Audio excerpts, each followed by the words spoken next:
Você já ouviu falar de Moisés, Davi, Elias, Paulo? Mas e quanto às mulheres da Bíblia? Não tô falando só de Maria, mãe de Jesus. Tô falando de mulheres que foram profetas, guerreiras, juízas, líderes espirituais, estrategistas, corajosas, ousadas, determinadas e que muitas vezes ficaram escondidas nas entrelinhas da história sagrada.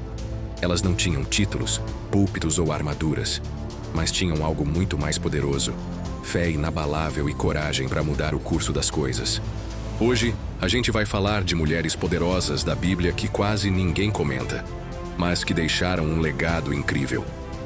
Gente que, mesmo vivendo numa época dominada por homens, mostrou que Deus nunca subestimou o papel feminino na sua história.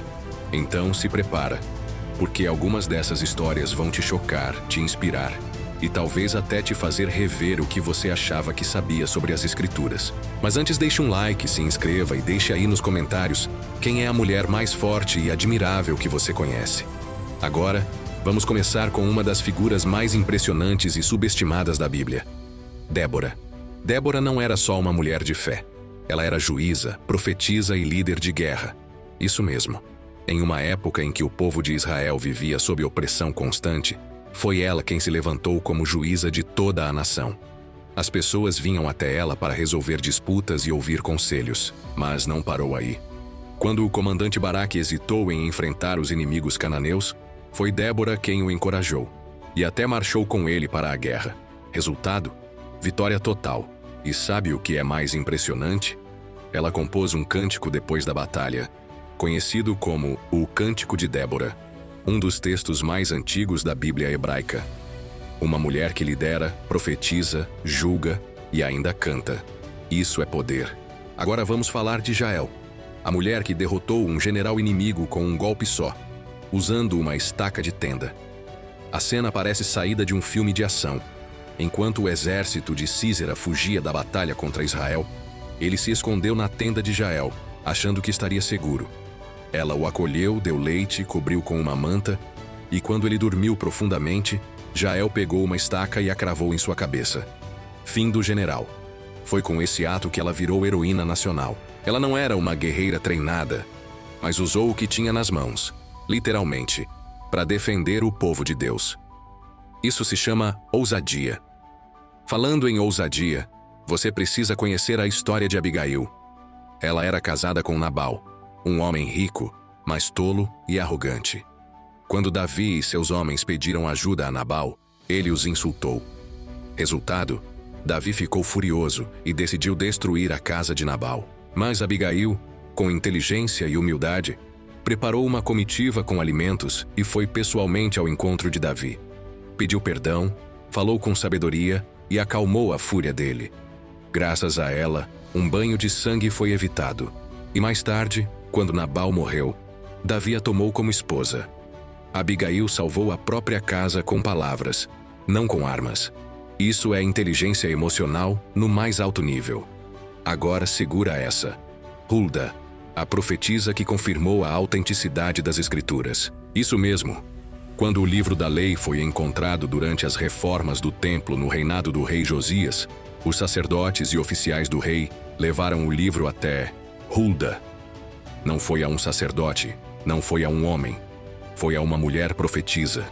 E ela confirmou que aquilo era sim a palavra do Senhor, e ainda profetizou o juízo que viria sobre Judá. Imagine a confiança e o respeito que essa mulher carregava. Hulda foi essencial para a restauração espiritual do povo. E por falar em restauração espiritual, vamos falar de uma mulher chamada Ana, mas não a mãe de Samuel. Essa é outra Ana. Estamos falando de Ana, a profetisa que aparece em Lucas, capítulo 2. Ela era viúva e vivia no templo, servindo a Deus com jejuns e orações. E foi ela uma das primeiras pessoas a reconhecer Jesus como o Messias, ainda bebê. Enquanto Simeão o segurava nos braços, Ana anunciava a todos que aquele menino era o prometido de Israel. Uma mulher invisível aos olhos da sociedade, mas visível aos olhos de Deus. Uma das primeiras testemunhas do cumprimento da profecia. Outra mulher que marcou presença de forma poderosa foi Priscila. Junto com seu marido Áquila, ela foi responsável por ensinar a Apolo, um homem eloquente e conhecedor das Escrituras, mas que ainda não entendia plenamente o Evangelho. Priscila e Áquila o tomaram de lado e o instruíram com mais precisão. O que isso significa? Que uma mulher teve papel direto no crescimento teológico de um dos maiores pregadores da igreja primitiva. Priscila era ativa, ensinava, discipulava e tinha voz nas decisões da igreja. Um exemplo de liderança discreta, mas poderosa. Agora me diz, você já ouviu falar de Miriam, irmã de Moisés? Sim, ela foi muito mais do que uma irmã protetora. Miriam foi uma profetisa que teve papel importante na libertação do povo hebreu. Quando o Mar Vermelho se abriu e o povo atravessou, foi ela quem pegou o tamborim e liderou as mulheres em um cântico de celebração, reconhecendo o poder de Deus na vitória.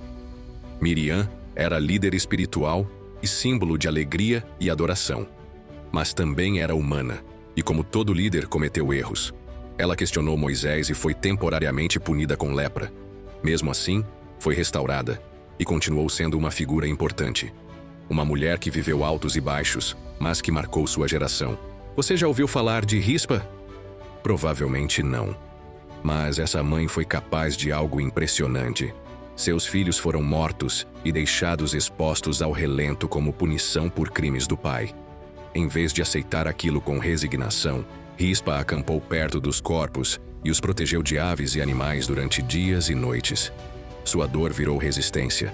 Sua resistência virou denúncia. E sua denúncia fez com que o rei Davi tomasse providências e desse a eles um enterro digno. Rispa virou símbolo de luto que transforma, de dor que grita por justiça. E o que dizer de Ester, a rainha corajosa que arriscou a própria vida para salvar seu povo? Quando Amã tramou a destruição dos judeus, Ester podia ter se calado, mas decidiu agir. Mesmo sabendo que podia morrer, ela entrou na presença do rei sem ser chamada, um ato proibido, e intercedeu por sua nação. Sua frase é inesquecível: se perecer, pereci. Ester usou sua posição de rainha não para se esconder, mas para lutar. Uma mulher que entendeu o propósito do momento em que vivia. Quem sabe se não foi para um tempo como este que você chegou à posição de rainha. Tem também a mulher sunamita, personagem anônima, mas poderosa em fé. Quando seu filho morreu nos braços dela, ela não entrou em desespero. Levou o menino ao quarto do profeta Eliseu, fechou a porta e saiu em busca dele. Quando perguntaram se estava tudo bem, ela disse: tudo vai bem. Essa mulher confiava tanto no poder de Deus que nem a morte a fez duvidar. E sabe o que aconteceu? O profeta orou e o menino voltou à vida. Fé que move montanhas? Essa aí tinha de sobra. E por fim, mas não menos importante, temos a mulher do fluxo de sangue. Ela sofria há 12 anos, era excluída socialmente, considerada impura e vivia isolada. Mas decidiu romper a multidão e tocar na orla do manto de Jesus. E naquele instante, foi curada. Jesus sentiu o toque, parou tudo e disse: alguém me tocou. E quando ela se revelou, ele declarou: a tua fé te salvou. Ela não tinha nome, poder ou posição, mas tinha fé suficiente para parar o Filho de Deus em pleno caminho. Isso é fé corajosa. Essas mulheres não estavam no centro dos holofotes. Não escreveram livros da Bíblia, não fundaram igrejas, não foram reis ou sacerdotes, mas cada uma, à sua maneira, deixou um rastro de coragem, sabedoria, fé e resistência que ecoa até hoje. Elas nos mostram que o poder não vem do título, da força ou da posição. Vem da disposição de obedecer, confiar e agir mesmo quando tudo parece contra. Então, da próxima vez que alguém te disser que a Bíblia é só sobre homens, manda esse vídeo. Porque no silêncio das entrelinhas, nas decisões difíceis, nas ações arriscadas e nas palavras certeiras, as mulheres da Bíblia provaram que foram, e ainda são, instrumentos poderosos nas mãos de Deus. Se você curtiu essas histórias, já deixa o like, compartilha com alguém que precisa ouvir isso hoje, e comenta aqui: qual dessas mulheres mais te impactou? Nos vemos no próximo vídeo, com mais fatos bíblicos que vão te surpreender.